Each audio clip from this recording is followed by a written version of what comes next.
Well, good morning, good afternoon, or good evening, depending on where you are in the world. And thank you for joining this learning experience brought to you by Gremlin and AWS. My name is Cody, and welcome back to Techstrong Learning. Before we dive in, I have just a couple of housekeeping notes to cover with you. First of all, we are recording our conversation today. So if you miss anything that we discuss, if you'd like to watch again later, or if you'd like to share this with the rest of your team, we'll be sure to send you an email with a link to access the recording, and we'll do that as soon as we possibly can after our live session today.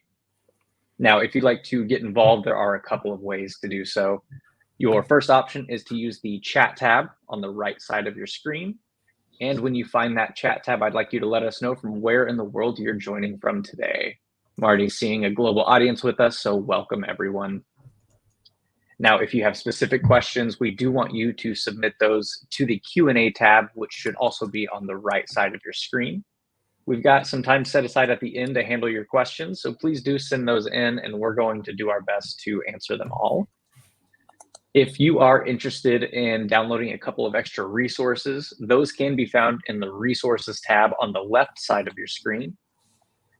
And before we close out today, or rather, after we close out today, I will be sending out two $50 Amazon gift cards to our most engaged attendees. So ways to become engaged are to send in your chats, your questions, and to fill out our survey. That's both in the handouts as well as I will pin it to the top of the chat whenever we get to our Q&A at the end of the session.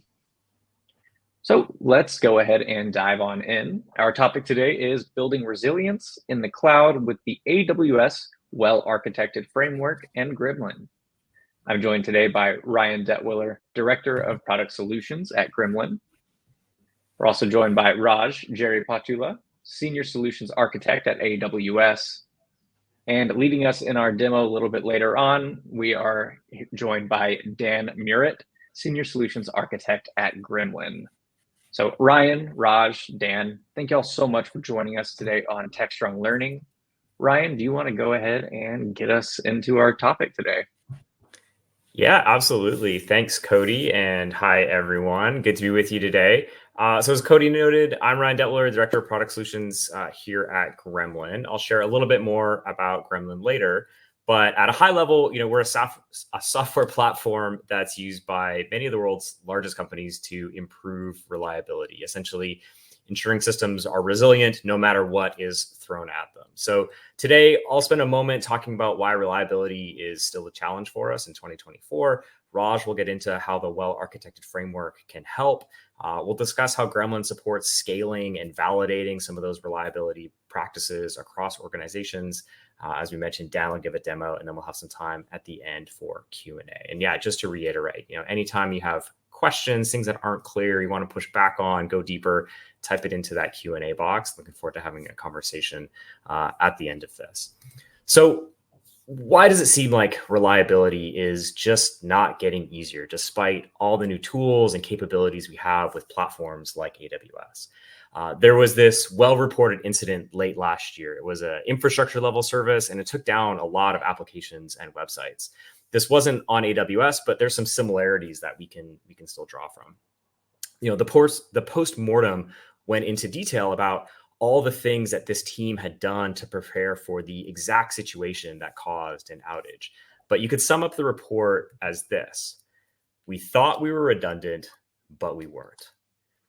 By the time the team saw that their systems were having an issue, that they weren't redundant like they expected them to be, there was really nothing they could do from a prevention standpoint. And a good portion of the internet that relied on the service was offline for a number of hours. And this is a large company that's investing significantly to ensure their systems never go offline. They have zero tolerance for downtime. So it begs the question, why? Why do incidents like this keep happening? They have really smart people working there. They know how their systems work, how they're likely to fail, what they can do to prevent those failures. They're investing in observability and incident response. They have high availability practices in place. They're doing all the right things, but they still miss something, right? And it could happen to any of us. So part of my role with Gremlin, probably the favorite part of my role, is I get to speak with every new customer we have coming on board with our platform. So I get a chance to hear firsthand, what's driving organizations to invest in improving their reliability posture. And these are household names. Think of the SaaS companies, the banks, the retailers that you probably use day to day. They're typically undergoing a multi-year digital transformation. They're shifting workloads to the cloud, and they want to ensure that they're resilient. So why is this still challenging today? In a nutshell, what we hear over and over again is that reliability is just different in the cloud. And we can break this problem down into three areas. There's technology, there's teams, and there's tooling. So first, it's no surprise that technology has changed and become far more complex. We're not simply lifting the old way and shifting it to the cloud. We're also shifting from monoliths to microservices, where we had one big application to worry about. Now we have hundreds or thousands of services that are all interconnected. And there's a shift in how often we're deploying code, right? The speed is increasing significantly. And this is introducing risks. Our systems are filled with them. There's unknown dependencies, there's missing or broken redundancies, and a lot more. And I'll talk more about sort of finding and fixing these risks later on. Second, teams holistically, we're finding, don't have all the necessary skills required to operate in the cloud to maximize the resiliency there. Now, of course, certainly some team members do, and most organizations are making progress here. But Gartner has done a lot of research in this area, and they found that half of organizations are failing to meet their cloud goals due to a cloud skills gap, is what they call it. They're seeing an impact on timelines for cloud adoption, for migration, for maturity, because they simply can't hire and retain the people with the necessary qualifications. So if you're thinking about this for your team, the answer isn't just hiring different people, because chances are there simply isn't enough of them to go around. So there's a question of, how do we level up our teams? How do we provide new skills and training to deal with this technology complexity? And ultimately, how do we automate some of these things so we can take the burden off our teams so they can focus on some of those bigger issues? And finally, there's a tooling gap. So think about all the great tools we have available for things like DevOps or FinOps or security. They're probably 5 or 10 years ahead of where we are in terms of reliability and resilience. We have a few tools, like things like SLO management, incident response tools, observability, but those aren't really tools that help you manage your reliability posture, in advance of incidents. We still see a lot of spreadsheets and surveys to try and get a real sense of what our reliability posture truly is. And I say this because what we hear is that organizations can't really wait for their teams to skill up to the level that's needed, or for the reliability tooling to catch up to security. They need a solution now, right? Downtime is too expensive. It's only getting more expensive. And teams are too exhausted to keep putting in all this effort and expense without really seeing the results that they need. So today, we're talking about solving 3 problems under this banner of reliability, right? How do we get a handle on the technology? How do we level up our teams so they're doing the right things and gaining confidence and automating the things that they don't need to worry about? And how can we use new tooling that's capable of managing reliability at the speed and scale of cloud? So there's a 2-pronged approach to the presentation today. First, we need to architect our systems in line with principles and best practices for the cloud, define and implement what good looks like. Thankfully, there's the AWS Well-Architected Framework for that. And second, we need to give our teams the capability to validate those systems behave to those best practices, that they're actually getting the benefits that they expect out of the cloud, that their systems are performing as they should, that they're actually resilient. And borrowing language from security, to put it another way, right? We need to monitor for risks or for vulnerabilities. We need to essentially pen test our systems and get some insight into our reliability posture to know if we're getting better or worse. So by the end of the session, my hope is that you'll walk away with an approach and some ideas to consider for your organization. This isn't about adding more to your plate, but redirecting some of your effort and energy into an approach that is hopefully both far easier and far more effective. So I'll hand it over to Raj here to walk us through the Well-Architected Framework reliability pillar. Thank you very much, Ryan. Awesome introduction to the webinar. So let me share my screen and talk about AWS Well-Architected Reliability pillar mainly. So once again, hello everyone and welcome. My name is Shashiraj Jeripotula. I'm a Principal Partner Solutions Architect at AWS, and I work with various ISVs, independent software vendors, and AWS partners specializing in segments called as CloudOps and DevOps to help them with joint solutions and accelerate cloud adoption on AWS. So today, we'll be talking about AWS Well-Architected Framework, especially the reliability pillar, and how to build resiliency on AWS. So let's get started. Why would I want to apply the AWS Well-Architected Framework? So this is the first question many people will ask, right? Like we already have proven methods, proven procedures. Why do I need to do AWS Well-Architected Framework? Because you want to build and deploy faster. By reducing firefighting, capacity management, and by using automation, you can experiment and release value more often. Lower or mitigate risk. Understands where you have risk in your architecture and address them before they impact your business and distract your team. Make informed decisions. Ensure you have made active architectural decisions that highlight how they might impact your business outcomes. Finally, learn best practices. Make sure your teams are aware of best practices that we have learned through reviewing thousands of customers' architectures on AWS.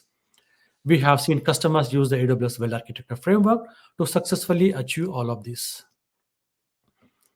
So let's start with the AWS Well-Architected Framework, which helps you understand the pros and cons of decisions you make while building systems on AWS Cloud. The framework helps you learn architectural best practices for designing and operating secure, reliable, efficient, cost-effective, and sustainable workloads in the AWS Cloud. It provides a way for you to consistently measure your architecture against best practices and identify areas for improvement. Here you can see 6 pillars of the well-architected framework, and in this section, we will focus mainly on reliability. Let's talk about the shared responsibility model. Warner famously repeats, everything fails all the time. And this is true for any complex system, whether in the cloud or on-premise. We do not accept a failure in our systems. Instead, we build systems that work despite those failures. So regarding the shared responsibility model, for AWS, right, AWS components abstracts away low-level failures like hard drives and power supplies. AWS services are built using best practices like redundancy. For customers, use tools AWS offers so their workloads follow best practices. AWS responsibility is resiliency of the cloud. That means AWS is responsible for resiliency of the infrastructure that runs all of the services offered in the AWS cloud. This infrastructure comprises of hardware, software, networking, and facilities that run AWS cloud services. AWS uses commercially reasonable efforts to make this AWS cloud service available, ensuring service availability meets or exceeds AWS service level agreements. And then customer responsibility is resiliency in the cloud. Your responsibility will be determined by the AWS cloud services that you select. This determines the amount of configuration work you must perform as part of your resiliency responsibilities. For example, a service such as Amazon Elastic Compute Cloud EC2 requires the customer to perform all of the necessary resiliency configuration and management tasks. Customers that deploy Amazon EC2 instances are responsible for deploying EC2 instances across multiple locations such as AWS availability zones, implementing self-healing using services like AWS autoscaling, and as well as using resilient workload architecture best practices for applications installed on the instances. You can also use managed services such as Amazon S3 and Amazon DynamoDB. AWS operates the infrastructure layer, the operating system, platform, and customers access the endpoints to store and retrieve data. You are responsible for managing resiliency of your data, including backup, versioning, and replication strategies. We need to build systems that embrace failure as a natural occurrence. This is called reliability. And a link, the QR code is here, and there is a link for you in the handout that will tell you how you can implement reliability within AWS. There are a couple of workshops, there are blogs, there are some perspective guidance documents. That is where this link will take you to. Now, let's dive deeper into reliability design principles. Let's talk about how we think about reliability in a traditional environment. We often test if things work normally. We check if it meets expectations, but we rarely test what happens after things fail.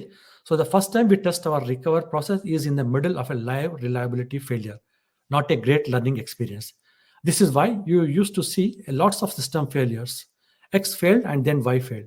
Y being the thing that we never got to test. When a failure occurs, we manually fix it. If it happens a lot, we write down the procedure for fixing, a very manual process. And we had to guess how much we need. So if we got the wrong instance or services, we had long provisional times, which could lead to outages. And we made changes to our environment manually, which introduced the opportunity for human error. In the cloud, constraints have been removed that allows us to adopt these design principles to build and operate cloud-native architectures. To test beyond destruction to make sure recovery procedures are automatic and successful. We can have multiple resources answering requests such that a failure in any single component always has siblings which can step in and absorb the load. We can use the horizontal scaling to meet demand, and when we make changes to our environment, we can do that through code and then apply the same best practices we would apply to application cloud. Now let's deep dive into how to automatically recover from failure. Why do we use automated recovery? If you had to page someone, wake them up in the middle of the night, get them to read what has happened, then get the run book and start executing, you lose valuable minutes. This is what we used to do a decade back, where we used to have all manual books, that run books we used to store, and we used to say to the operators or the operations team, go and look at those run book and fix the issues. But things have changed now. AWS has services that can help or provide recovery as part of the service. For example, it helps you automate recovery with something called as RDS and Route 53. So this is where AWS can help you with the recovery process. Has built-in recovery with auto scaling, built to highly resilient to failure with S3. So these are some of the services that you could use. To recover from many failures, killing and replacing the EC2 instance is often a good approach. You need to configure auto-scaling to do this with the right health checks and design your applications to be stateless. You can offload state to store like Elastic Cache or DynamoDB. Auto-scaling will drain requests before killing an instance. Route 53 health checks can monitor your workload, endpoints, and fail over to a different region if failure is detected. Multi-AZ RDS database will automatically fail over to the secondary database if primary were to fail. So these are some of the services you can use out of box to help you with your recovery process. And some of the test recovery procedures. You can use chaos engineering tools like Gremlin, Chaos Monkey, AWS Fault Injection Stimulator, etc. to test resiliency.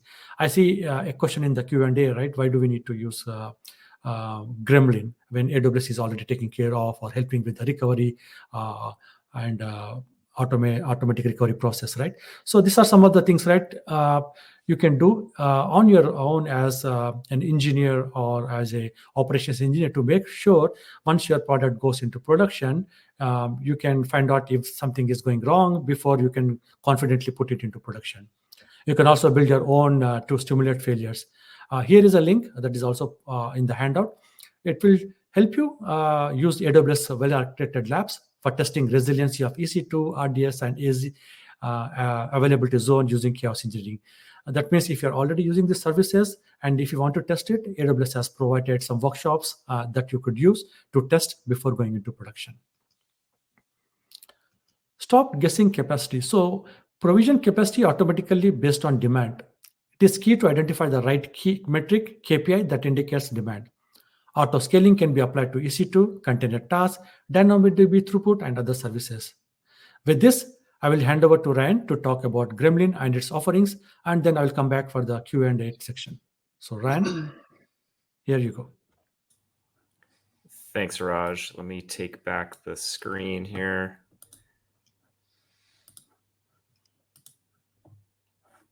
All right, so let's talk about sort of like, how do we ensure that we're actually implementing and, validating some of those well-architected principles into our systems with Gremlin. So first, a quick introduction to Gremlin. If you've been following us for a while, you might know us as this early leader in this practice of chaos engineering, that Raj mentioned, sort of intentionally injecting failures in our systems to understand behavior and to build resilience that way.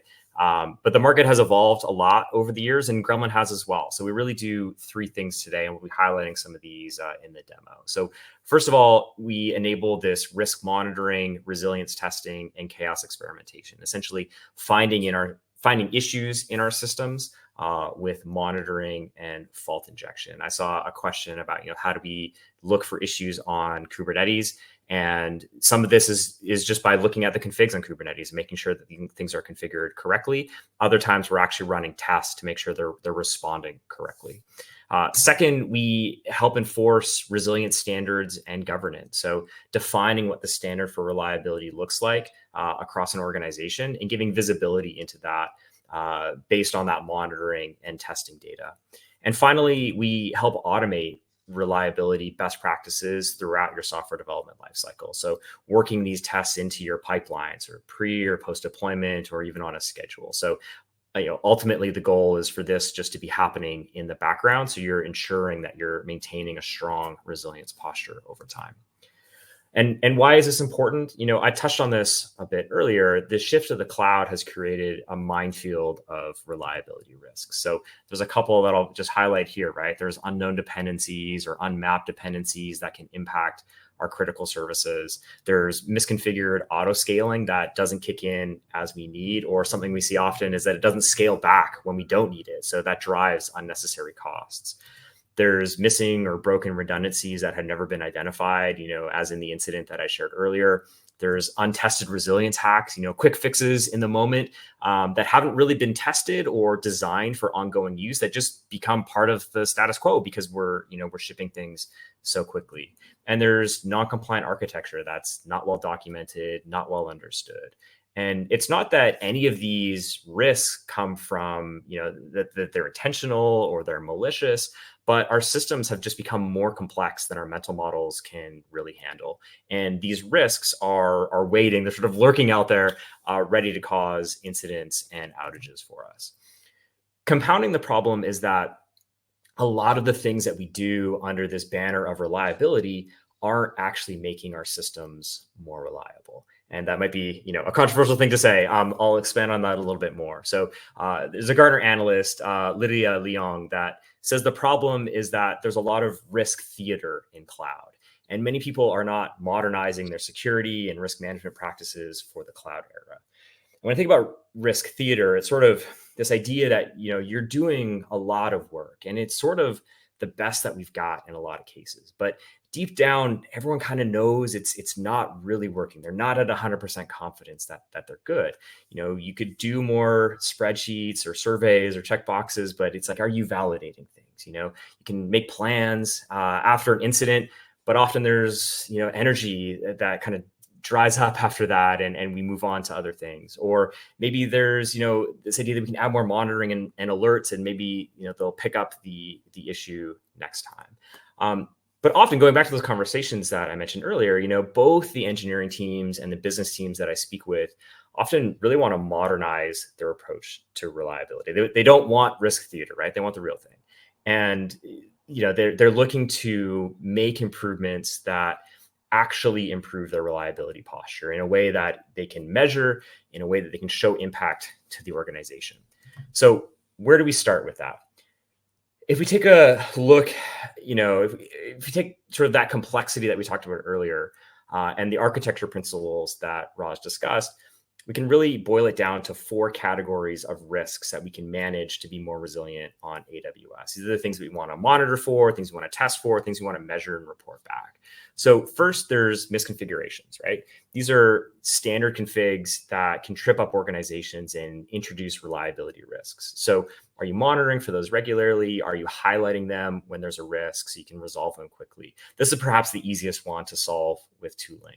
And then there's 3 more categories of risk that we can test for using fault injection. So first of all, scalability. Can you provision new instances when resources are exhausted? Well, we can run tests to scale up CPU or memory or disk IO to validate that your systems actually behave appropriately. There's also redundancy. Can you withstand the loss of a host or a node or a zone, right? This is the original Chaos Monkey use case. If hosts are expected to shut off at any time, we should test for that and ensure that our systems and our services can handle that.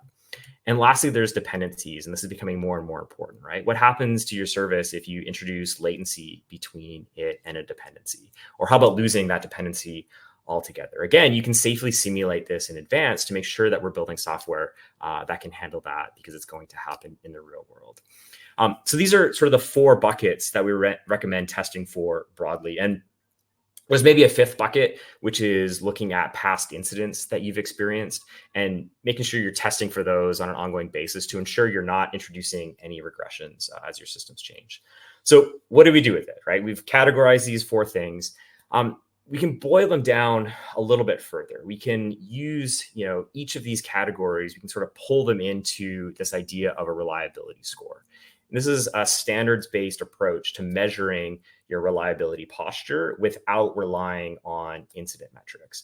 And this is really the unlock to building resilience at scale, right? With a score, you can see how your team is doing.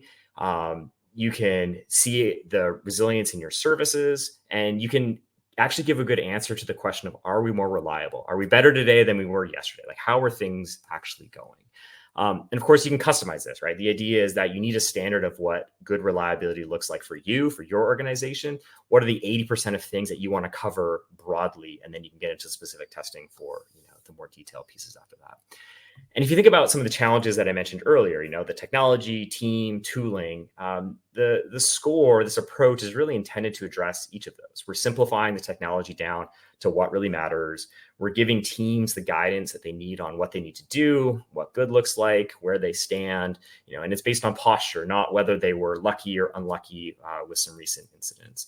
And, there's tooling now that is not just making the testing or monitoring easier, but also giving you a system of record for your reliability posture.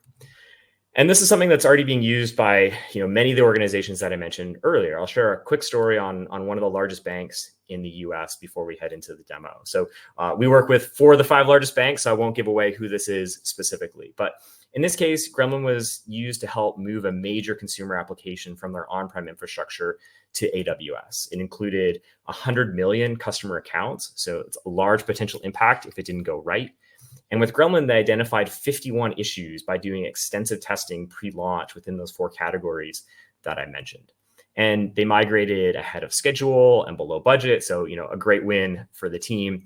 And while this was a focused point in time need to ensure a successful launch, right, that was really the critical point of focus, they're shifting to this continuous resilience posture with Gremlin. So testing for these things continuously at the service level, and then also doing large scale DR testing as well to ensure they can be resilient in the face of larger events. So they recognize that, without doing this testing with Gremlin, they definitely would have experienced customer impacting issues in the future. So I'll hand it over to Dan at this point to give a look at how this works in action. Cool. Thanks, Ryan. Let me share here real quick and maybe we'll jump in. All right. So before we jump into the Gremlin UI that I've got pulled up here, kind of want to give a quick high level of kind of what I've got in this demo environment. EKS cluster at a high level. But I want to talk briefly about the Gremlin architecture. So Gremlin is an agent-based SaaS platform. So we have a control plane that runs in AWS. But then you install agents in your host VM Kubernetes clusters through typical, means Helm charts, RPM packages, that sort of thing. So that's how it works. The agents then communicate out to our control plane and basically check to see if there's any type of experiment run, pull that back, execute that, and send the results back to the control plane. So it's an outbound only connection to our control plane. So it's safe, secure, easy to use. Real quick, just for reference, this is the sample architecture of the demo application I have on this EKS cluster. Trying to just kind of show some of the dependencies and things here, right? So this is a kind of a retail application. So I've got a front end that we'll look at primarily, but then we have all these dependencies on all these different services. And so we're going to try to identify these. So In the past, we would kind of target, just the front end service. Well, as things progress, we get all these dependencies that can cause, all these other types of problems. So we wanted to look at that bigger picture and start doing a more comprehensive test. So instead of just the front end, let's expand that scope a little bit and make sure that we're testing the entire system. So with that being said, let's jump into Gremlin, right? So the agents are installed. I've got my agent installed in my EKS cluster. I'm ready to start doing some testing, right? So we've got this concept of reliability management. So this allows us to define these services either manually or through code. I can add an annotation to my manifest. I'd be able to just add these automatically. So for example, the front end service that we showed in the architecture diagram. This is kind of what it looks like. I've ran the test a few times, just to have some data in here to show. And I intentionally left some risk and things in here so we could see what that looks like. Right away, as soon as this is added, we have detected risk. So this was kind of one of the questions right in the chat was, Kubernetes is complex. There's all these different things. You have crash loop backoffs. You have zone redundancy issues. You have version uniformity. So Gremlin, without running any tests or experiments, will detect these. So this will just pull and look at your configurations, and it'll tell you what's potentially at risk. If I click on any of these, scroll down, of course, it gives more information about what it is, how to fix it, all that kind of good stuff. So this is customizable. We're also bringing out more and more of these. They're focused on AWS, so we'll see those coming out in the near future. So I go back to my front end service, then I have 3 different categories, right? So I have scalability, which is things like memory, CPU, disk I/O pressure. So this is an early preview of what the AWS test suite will look like. So we've got these 3. So these will run kind of at the as described here, 3 stages, 50, 75, and 90%. So this would do things like I can run this on, when I run my CPU, I would expect my horizontal pod autoscaling to kick in and more pods to be spun up, that sort of thing. And then of course, when that's done, when it's configured, it should be able to scale back down. So that's all good. So those are the 3 categories, or the 3 tests for that. Redundancy, we get into a little bit more fun things. So zone failure. So basically, we use zone tags provided by Amazon, and we say, okay, block everything that has a specific zone tag on it. So, US to A, to B, to C. We'll pick a zone. We can black hole that and basically simulate what happens if that zone's not available. Host will do a container or a host restart. So, what happens if this restart? How does that work? DNS failovers. Not too long ago, there was DNS outage. So this allows us to test, failing over from the primary to the secondary DNS, making sure that that works. And then of course it fails back to the primary as well. One other thing that we're doing is more and more is large scale region failover. So customers that have, worldwide footprints and multiple regions, they want to be able to test, kind of DR purposes, but that region failover, and be able to simulate that region failover. The other thing that the agent does is we will automatically detect dependencies for your application. So I added my front-end service, and by DNS calls, network traffic, that sort of thing, we see these different dependencies that are picked up by the agent. So the agent sees this, adds it in here. So a lot of times you'll find you've got dependencies that you knew about, know what they are. A lot of times we see customers that have dependencies in here that they're not really sure why it's even showing up, but when you dig into it, maybe it's just an authentication piece or something, but it's still part of that critical path for your application. So it's important to test. So since this is a demo application, my certificates are not great, so that's why these are all failing. But my failure test and latency tests are good. So we're basically going to black hole or block traffic to each of these dependencies, and we're going to add latency to these dependencies. And then we're going to evaluate that against your health checks to make sure that your system is resilient. So on that, we see the reliability score, we see passed, we see failed. How do we evaluate that? That's all done via health checks. So we can use AWS CloudWatch. We can use any monitoring tool, APM tool that you have in the environment. I set up basically kind of a generic health check for this, but I could use Datadog, I could use Dynatrace, like I said, CloudWatch. And so these allow us to evaluate or to tell Gremlin what is healthy for my application. Maybe I'm looking at things like latency or error rate or response time for my front-end service. So these allow me to add multiple health checks. These are evaluated every few seconds while we're running these experiments, and that will tell Gremlin whether or not we are good to go. So we're looking for that basically return code 200 from the health checks to make sure that everything is good and passing there. So we've got that all set up.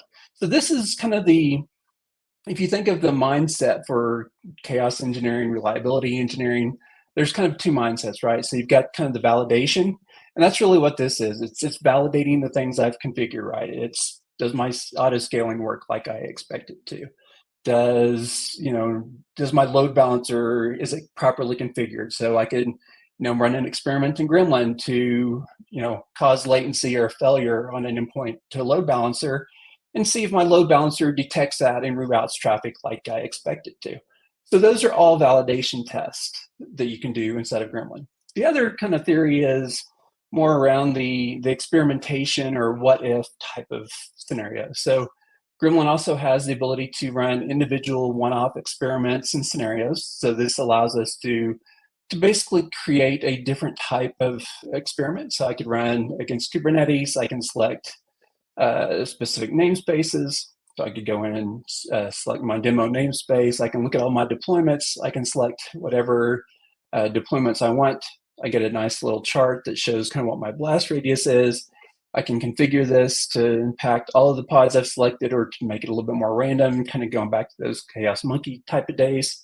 And then I can run different types of experiments here, right? So I've got resources. I can run CPU, disk, IO, memory, process exhaustion type of experiments. I can do process killers, shutdown.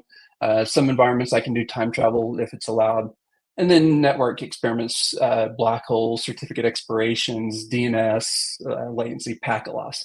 So these give me the ability to kind of experiment and play and do some additional testing outside of the CAN testing that I want to do. So this is all great. So let's take a quick look at reporting, kind of see how this rolls up. So if I look at my company summary report here real quick, this will show up. So for my team, for my company, I can see my average reliability score. You can see kind of the graph over time as this goes. As it goes up and down, we can see kind of the trend of that. We can see detected risk over time and kind of what that trend looks like. And then I can look and see each of my services. So each of the services I've got defined into Gremlin, I can see the service name, the team name that's responsible for it, and kind of what that score is and how it is trending. So I can break this down and go into like a team score report. So this drills down. So instead of a company level, this is more of a team level. So this is my team that maybe I'm responsible for, but I can look at my average reliability score. And then I can see at a high level how all my different services, which tests have passed, which have failed. So it gives me a good idea of where I need to go focus, what I need to go learn, where I should go do some additional testing. And similar, if I look at my team risk report, this shows me my detected risk. So those risks that we looked at, this shows a high level across all my services, which risks are good, which ones are bad. I obviously need to do some work and add CPU requests to my deployments. Zone redundancy, I'm not really worried about because this is a demo environment, so it's not that critical. Liveness probe, same thing. I could go and add those and clean this up and get that score up. So this just gives you an easy way to surface kind of those easy things that you might want to address, but also things that you may or may not know aren't there. And as Ron mentioned, it also gives you a way to kind of track this and see any regressions that may work into the environment. All right, I think that wraps it up for the demo. So Ryan, back to you.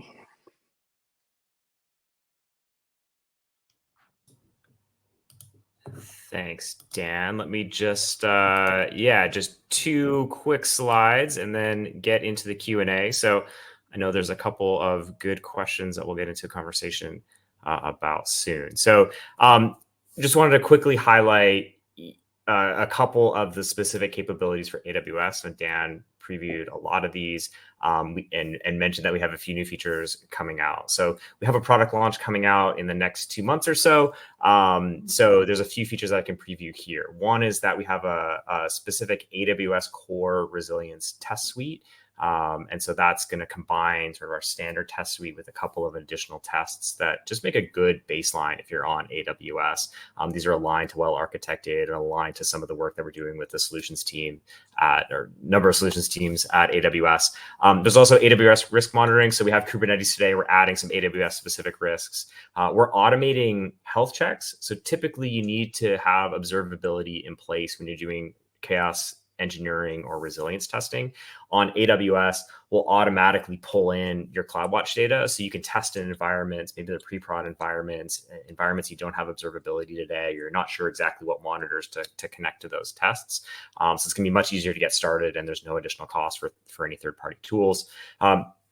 Providing some accelerated onboarding for AWS, making it really easy to pull in new services. And again, all of this is launching in the next couple months. So if you want early access or willing to get some feedback on it, let us know. We'd love to get you an early preview there. And of course, there's a core capabilities mentioned that are available on AWS and every other platform, whether you're on cloud or on-prem. A couple other further resources. Again, these are in the resources tab on the screen, but just to call it out, you can go deeper into AWS Well-Architected. There's an AWS Well-Architected lab. There's also the Gremlin blog, which we have a ton of resources on building more resilient systems on AWS and specifically validating those systems. We're publishing a couple times a week. And then we do monthly office hours. So if you want to get more hands-on with the products, we have a couple of technical folks that jump into that. And we typically give a short demo of one particular topic, and then we can take questions on absolutely anything that's interesting to the audience. So the next one is on automating this testing in your CI/CD pipeline. So if that sounds interesting, gremlin.com/office hours.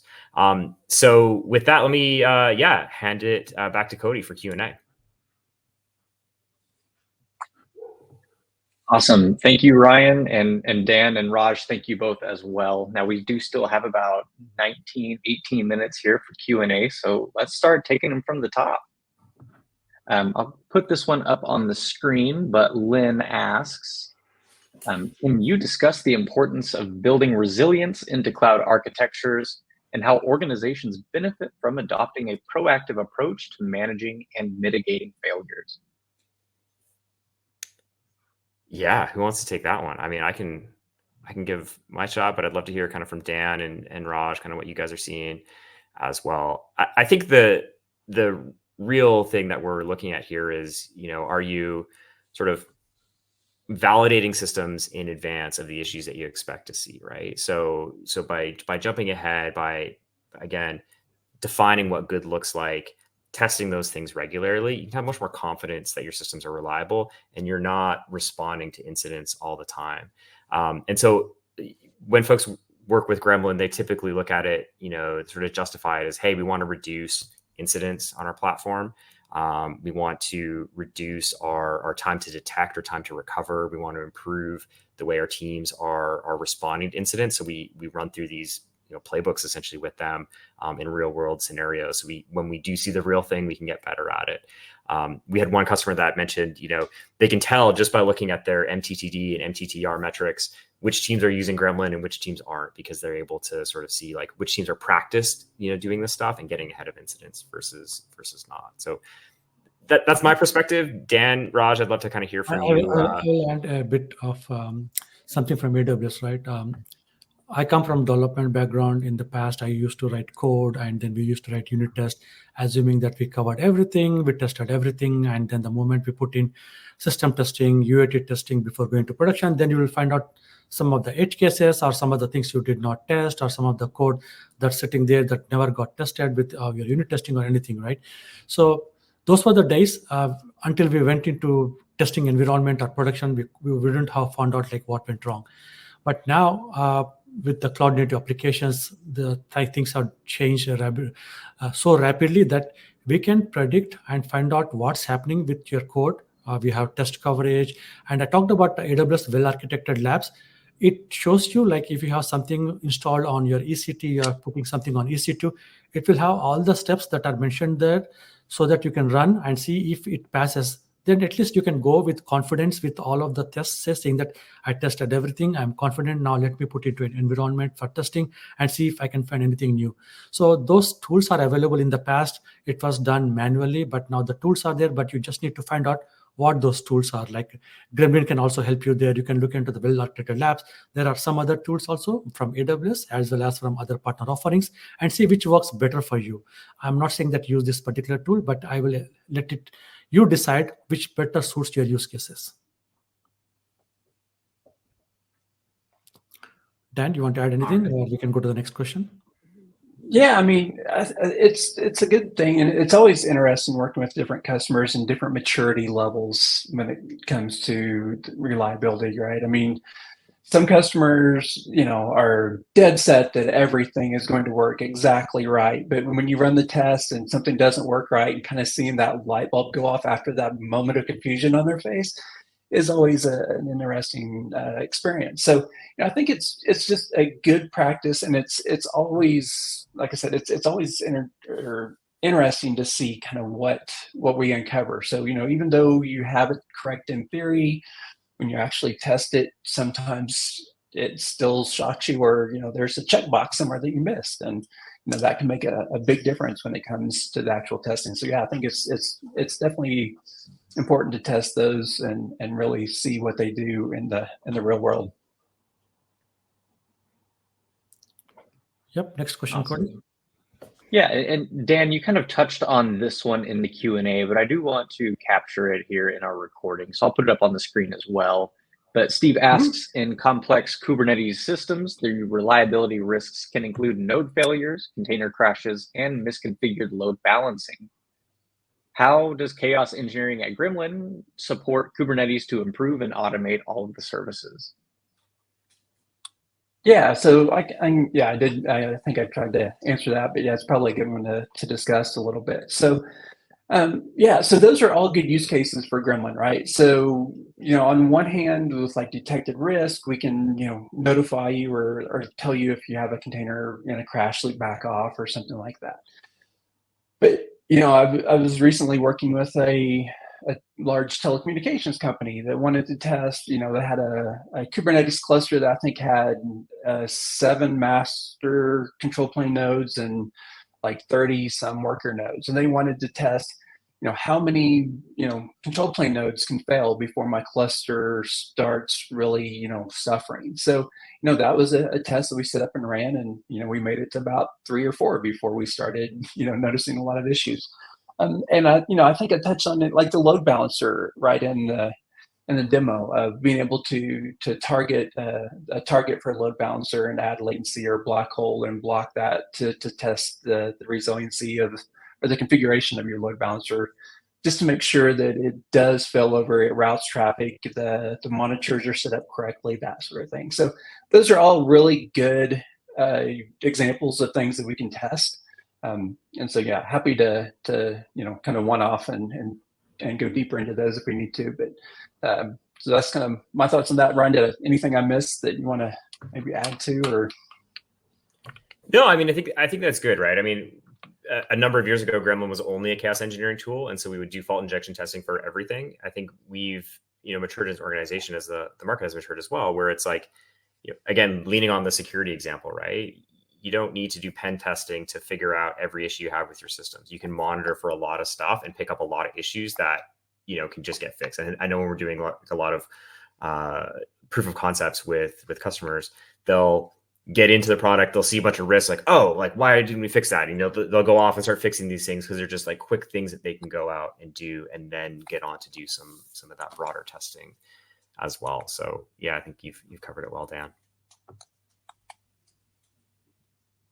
All right, thanks, y'all. Jumping into our next question from Dale. It says, in your experience, are companies deploying Gremlin in prod or P1? Yes. Yes, that's a good answer. I mean, yeah, Dan, you go ahead. Yeah, I mean, it's a maturity journey, right? I mean, nobody's going to start with putting Gremlin in production, nobody's going to go intentionally do this type of a testing in production. But I've yet to see anyone that has a test or a staging or a QA environment that is identical to production, as much as we all, I think, like to think they are, or at least similar. There's always differences. And so typically what I see is customers will start in those lower environments, dev, QA, whatever you want to call it. They'll start there, they'll get comfortable, they'll learn things from that. And then, I have multiple customers that run in production that will, sometimes they'll start doing it during like a change window. So they'll schedule jobs to run or tests to run during a change window. They may, manually run those during the change window. But I've got lots of customers that now just kind of run them, Monday morning at 8 a.m. just because they're comfortable with it. And they know that, especially with like the REM and the health checks, it kind of gives you that safety net to know that if things start going a little bit sideways, we're going to stop the test and we're going to just notify you that it failed anyway. So there's some safety mechanisms that we've built in that helped with that production adoption. But yeah, we've got multiple customers that run in production. So definitely, I think that's a good target for any company to do. So. Yeah, and I think the market's going there eventually. Especially in financial services, there's requirements coming that essentially you have to test in production, because that's the only way to really have 100% confident that you're actually being resilient where it really matters. So, but yeah, as Dan said, it's really maturity. All right, team. So we have been here for 51 minutes and we've received our first question about AI. So Steve C asks, Gen AI is now a hot topic. Gen AI can help predicting potential failures and performance degradation in the AWS infrastructure. Will Gremlin use, or are you already using Gen AI in reliability management? I can take that one if you want. Dan, you can fill out for me. Gen AI, of course, is a topic of conversation at Gremlin. I'm sure as it is at every company, right? And we're always sort of looking, what's the best way to integrate this? What's not? And I think right now, Gen AI can be good for sort of like exploring unknown things or sorry, not unknown things, but like where there's it's good at certain things, right? What we found in terms of generating the tests themselves, there's patterns that we can look at failures and expected failures, and whether those are in the organization or what we see across companies. And we're primarily using that to build out the experiments and the tests for using our default test suites. So to build out experiments that may change in the future, but we find that just actually strategically kind of building those ourselves, building those capabilities into the product right now and giving a platform for people to go out and use is good. You don't want to necessarily have too many things for people to test. Again, we talk about that 80-20 rule, right? If organizations can get to where the point they're testing 80% of those things regularly and they're improving their reliability scores to that solid baseline level, great. Now you can start building out, custom scenarios. You can kind of go nuts with the product. Gremlin can support all sorts of different failure conditions. I think there's, 50 or 60 different recommended scenarios that you can go out and build. But we boiled it down to like the 8 or 10 tests that really matter. And I think, most organizations just getting to that point, they're going to be on a much more solid foundation than they would be if we get too fancy with it. So I don't mean to be like the, Debbie Downer on AI, but I think for our use case, we look at it a lot, and we're sort of focused on just delivering the tests that really matter to organizations today. Awesome. Thank you, Ryan. We've got so many questions here right now, and I can see that Raj and Dan are in the Q&A just firing some answers back. Yeah. Sorry, I missed your whole AI answer because I was... I was answering questions too. Yeah. Well, Dan and Raj, I want to ask you this. Were there any questions that maybe you were answering that we haven't touched on that you think maybe we should? Yeah, great to see that so many questions are coming specifically for Gremlin. I was expecting some AWS questions. It seems like everybody's AWS expert, so they are asking the Gremlin questions. So thank you very much. I am available on LinkedIn, so feel free to ask more questions or you want to know more about AWS offerings. Gremlin, search for my name on Gremlin on LinkedIn and shoot me an email, and I should be able to answer. Or you can also, like, there's a post event survey. I think it has also some questions, so feel free to get in touch with us. Dan, any questions stand out to you? I think we've answered most of them. There was a question around like, does Gremlin work only with AWS or any cloud platform? We work with basically any cloud platform and even on-prem. I mean, it doesn't have to be a cloud platform. I mean, the way Gremlin installs is we install basically as an agent on like the Kubernetes cluster or in the EC2 instance or the host or VM or whatever. So yeah, we're agnostic as far as that goes.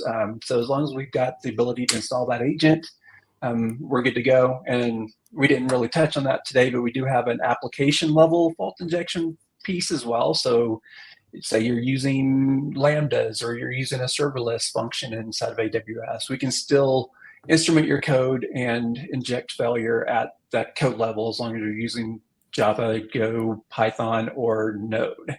So those are the 4 languages we support today, but we're able to inject and do some application level injection as well. So even with that, so I mean, I think the biggest thing is, Gremlin's not necessarily there. Most of our customers are hybrid cloud, multi-cloud, or something of that nature anyway. So yeah, it absolutely makes sense.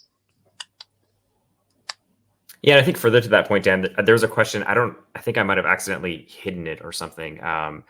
Just a question is like sort of like, can we test every AWS service, like all infrastructure? And essentially it's yes. It's just a question of how often, right? I mean, we install agents where we can. We do application layer fault injection where that makes sense. And there's a number of AWS services where we wouldn't be able to install an agent per se, but there are often dependencies of services where we do have the ability to install an agent. And so we test them, in terms of injecting latency, black holing traffic to them, so understanding the impact of our service, when it's not available, and so on. So, pretty broad coverage if you're working on AWS or other platforms.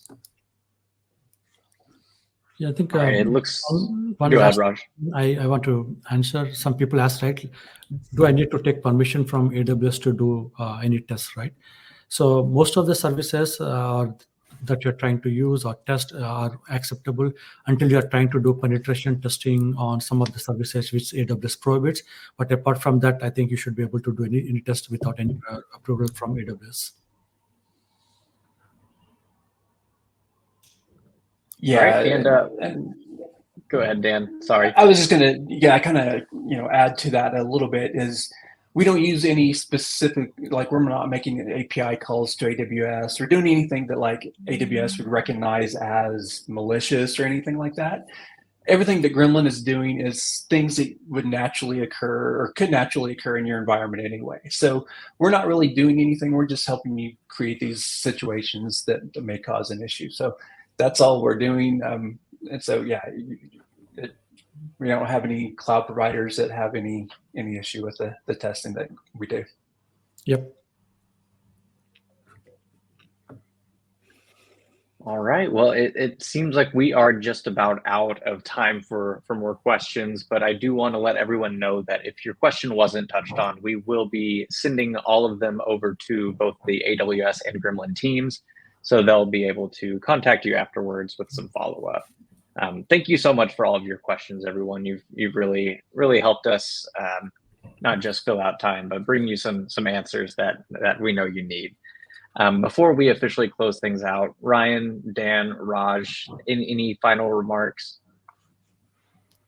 Thank you very much. As I mentioned, there are so many resources which we put in the handout section. Please go through them. I think they come very handy if you are really deploying anything into AWS or working with Gremlin. So those are your first place to start looking into before you start implementing anything. So please look at them. They are very useful information there. Yeah, really appreciate the time that everyone spent today, and just reiterate, the questions, the feedback you gave on the survey is really important to read all of it. Would love to hear, what's helpful, what's not, what would you like us to go into on future sessions as well. So yeah, thanks again for the time.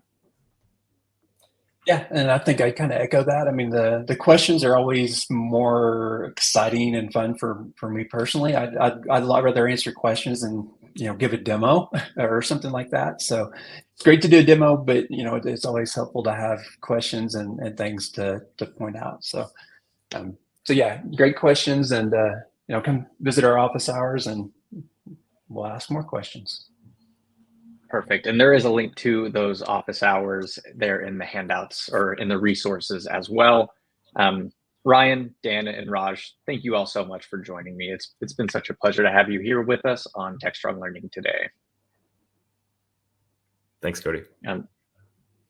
So to our audience, before I officially dismiss you, a couple of closing thoughts. We have been recording our session today, so you will be receiving an email with a link to access that recording. You'll also find it on the DevOps website. Just visit devops.com/webinars. I will be selecting 2 of our most engaged attendees today to give out a $50 Amazon gift card to each of them. So thank you for your chats and for your questions. I'll point you back in the direction of our survey. If you fill that out for us, that will also make you eligible. And we would love to hear your feedback about our session. I would like to thank Gremlin for sponsoring our program. And to everyone here, thank you so much for spending time with us. We appreciate you, and we hope to see you at a future Techstrong Learning experience.